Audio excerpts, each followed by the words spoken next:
Well, I must say, I can't wait to get up every Saturday and Sunday morning to get up and watch some great games of rugby that will be taking place this next 6 weeks. The World Cup is always a fantastic occasion. We saw how open ended and how many tries were scored in the last World Cup, so I'm hoping for something very similar this time around. And as well as that, I'm looking forward to seeing how all the big teams fare and looking forward to some shocks that will hopefully happen. I think it's very hard not to look past New Zealand.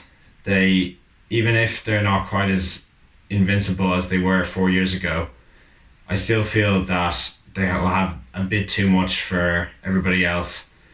I think there'll be a few close teams behind them, and I think the competition this year is significantly higher than 4 years ago, and I think that really adds to this year's World Cup. Personally, the next in line behind New Zealand for me is South Africa. I think they've shown a significant improvement since Rassie Erasmus has taken over. Their forwards are very tough to play against, very physical, knocking guys back, and their backline has become very exciting in the last year with potent wingers such as Dianti, and I feel that they will be very close themselves.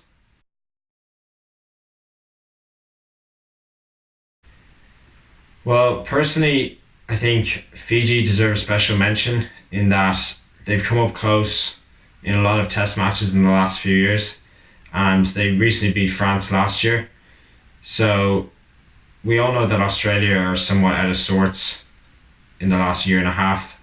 So Fiji could potentially upset Australia in the group games. So as well as a potential Fiji win against Australia, I think Japan Scotland is a game in the fourth group game that is a massive, massive match for both teams. I feel both those teams will lose to Ireland, which means that fourth game is huge. And although I do fancy Scotland to have enough, it would not surprise me one bit if Japan were to step up and cause an upset. Yeah, I honestly can't wait for that game this weekend. It's I think by far going to be the most intense group game out of all of them, and I very much think that it could go down right down to the wire. We've seen the last year that the points difference between them has only been 2 points in both last year's championship and the match this year in Wellington, which was a draw. So I'm just really looking forward to that match on Saturday.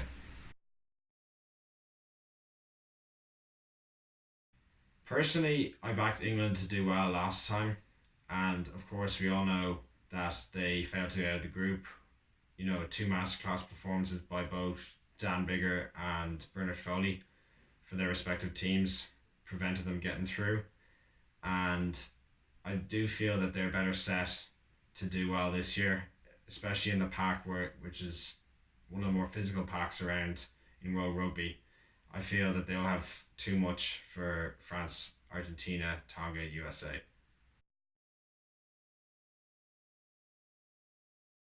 So, as I mentioned earlier on, there's a chance that Fiji could cause an upset against Australia, but they could also cause an upset against Wales equally.